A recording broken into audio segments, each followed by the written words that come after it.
व्यस्त है।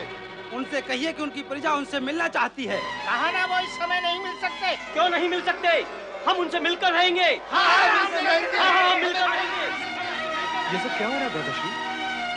प्रजा का विरोध। हमने पिताश्री को तो जैसे तैसे मना लिया, प्रजातंत्र का नया उपाय भी बता दिया, किंतु ये प्रजा।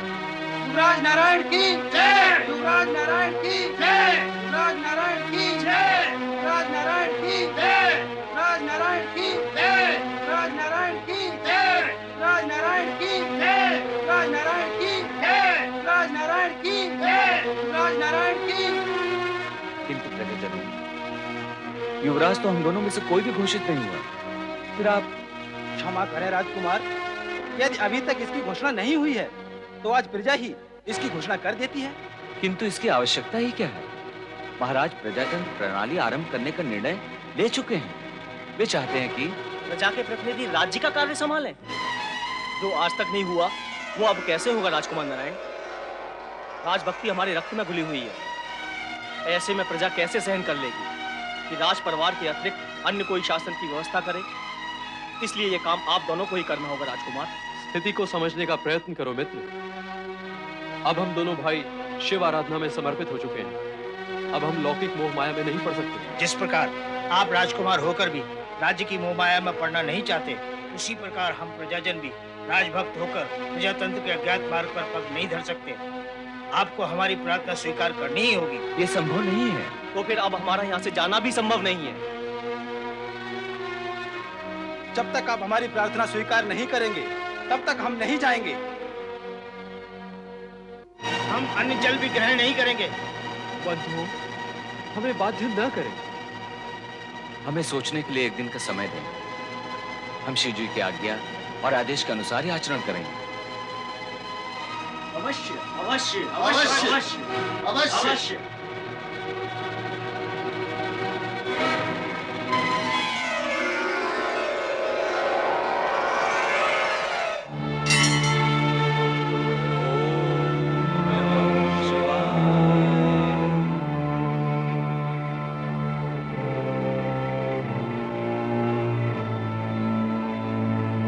अब क्या करें भ्राताश्री? मेरी बुद्धि तो साथ नहीं दे रही भैया नर। भ्राताश्री, यदि प्राणी की बुद्धि उसका साथ न दे तो फिर इस जगत में किसके साथ पर विश्वास किया जा सकता है? इस संकट के विकट समय में तुम तर्कशास्त्र खोलकर क्यों बैठ गए हो? कोई उपाय क्यों नहीं सोचते? विधाता ने सोचने का कार्य बड़ों को सौंपा है, इसलिए सोचने का कार्य आप करें। मेरे विचार से हमें हिमालय के सुदूर पर्वत श्रृंखलाओं की ओर चले जाना चाहिए, जहां हम तक आने का कोई विचार ही न कर सके। उत्तम, अति उत्तम। मैंने तो प्रजा के नाम मात्र एक संदेश लिखा था, किंतु फिर ये सोचा इससे विशेष लाभ नहीं होगा। अब लगता है ये संदेश कार्य करेगा। कहाँ है वो संदेश? क्या लिखा है तुमने? भोजपत्र पर लिखा है, मैंने प्रजाजन को संबोधित करते हुए लिखा है। सुनो। प्रिय प्रजाजन, भगवान शिव जगत के पालनहार हैं, देवाधिदेव हैं। उनसे विमुख होना हमारे लिए संभव नहीं है। आप भी भगवान शिव की शरण में जाकर प्रजातंत्र की प्रणाली से कार्य करें, यही सबके हित में है। शिव आप सभी की रक्षा करेंगे। नर नारायण। नर, तुम तो कह रहे थे कि विधाता ने उपाय सोचने का कार्य बड़ों को सौंपा है, परंतु ये सत्य उलट हो गया और जो नवीन सत्य प्रकट हुआ है वो ये है कि संकट से उभरने और उबारने का कार्य छोटे ही कर सकते हैं। चलो अब शीघ्रता करो। अब और क्या शीघ्रता करनी है भ्राताश्री? इतनी बुद्धिमानी का कार्य करने के पश्चात अब यह ज्ञानपूर्ण प्रश्न क्यों भैया नर? रात्रि का समय है, हमने प्रजा के नाम संदेश भी लिख दिया है। चुपचाप निकल चलते हैं अपने गंतव्य की ओर। विचार उत्तम है। उत्तम विचार को कार्य रूप देने में विलंब नहीं करना चाहिए। ये संदेश पत्र भगवान शिव के चरणों में रख दो। प्रातः काल हमारा ये संदेश उन्हें प्राप्त हो जाएगा। ओम नमः शिवाय। हे भगवान, हमारी प्रजा को सुबुद्धि देना प्रभु। उन्हें शक्ति और सामर्थ्य देना। सभी को प्रजातंत्र का अर्थ व महत्व समझाना प्रभु। सभी पर ऐसी कृपा करना महेश्वर कि वो अपनी प्रजातंत्र की प्रणाली को अपने कुशल संचालन, सुबुद्धि और लोकहित की भावना को संपूर्णता पर्यंत पहुंचाकर सभी को प्रसन्न कर सके। और और हमें इस गुप्त पलायन के लिए क्षमा करना प्रभु। ओम नमः शिवाय, ओम नमः शिवाय, ओम नमः शिवाय, ओम नमः शिवाय, ओम नमः शिवाय, ओम नमः शिवाय, ओम नमः शिवाय, ओम नमः शिवाय, ओम नमः शिवाय,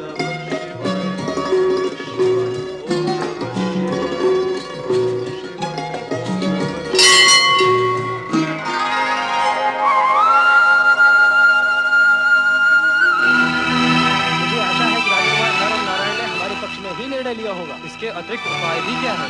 कुछ भी कहो, राज्य के कार्य तो राजा ही कर सकते हैं। भला हम प्रजा राज्य कार्य कैसे कर सकते हैं? चलो शिवालय में प्रवेश करें। चलो।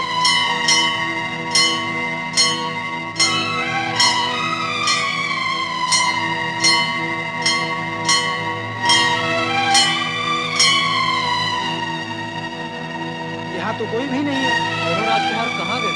हमसे तो कहा था शिवाज्ञा प्राप्त करके सूचित करेंगे। लगता है हमारे पास क्षण हो गया।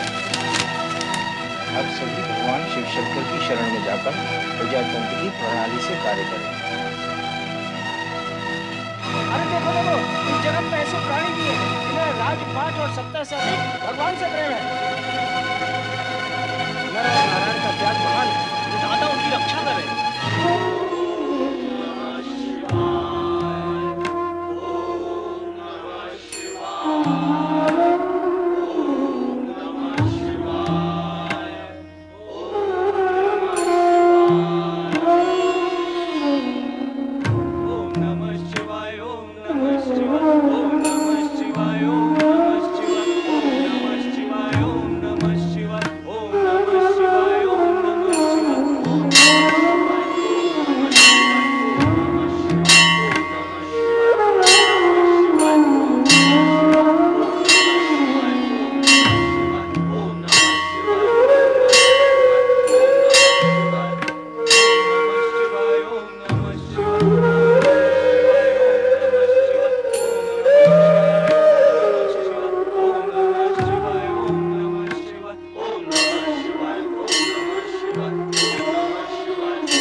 गुरुदेव,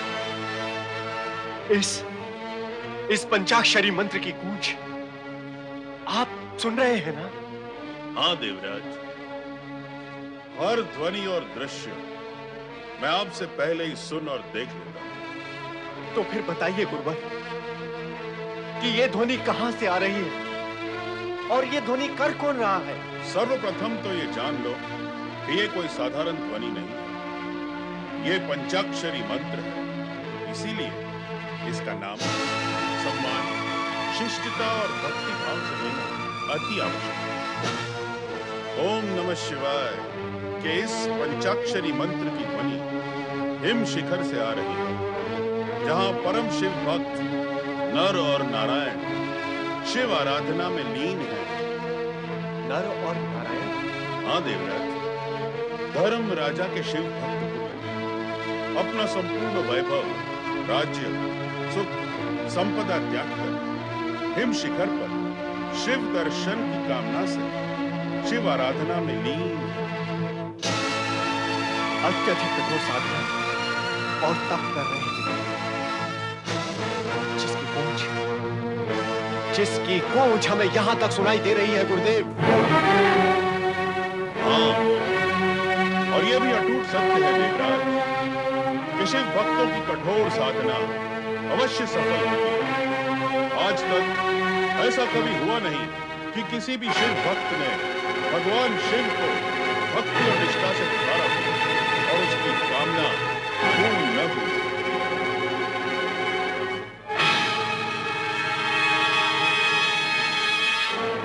कामना पूर्ण होगी? क्या कामना हो सकती है शिव भक्त? केवल शिव दर्शन?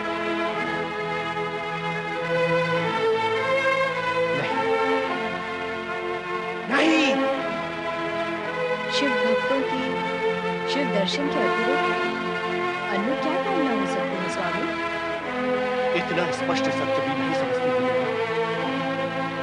वो दोनों इस स्वर्ग पर अधिकार कर इस इंद्रासन की कामना हेतु भी कठोर तप कर रहे हैं। अब क्या होगा स्वामी? अब मुझे इसका उपाय करना होगा। उन दोनों को तपस्या से देवराज, मेरा विचार है कि स्वर्गलोक की सर्वश्रेष्ठ अप्सराओं को नर नारायण की तपस्या भंग करने के लिए भेजा जाए। उत्तम, ये विचार अति उत्तम है। वरुण देव, आप ही इसकी व्यवस्था करें। मेनका तथा रंभा को शीघ्र अतिशीघ्र पृथ्वीलोक भेजकर उन दोनों की तपस्या को खंडित कराएं। ऐसा ही होगा देवराज। ओम नमः शिवाय, ओम नमः शिवाय, ओम नमः शिवाय, ओम नमः शिवाय, ओम नमः शिवाय, ओम नमः शिवाय, ओम नमः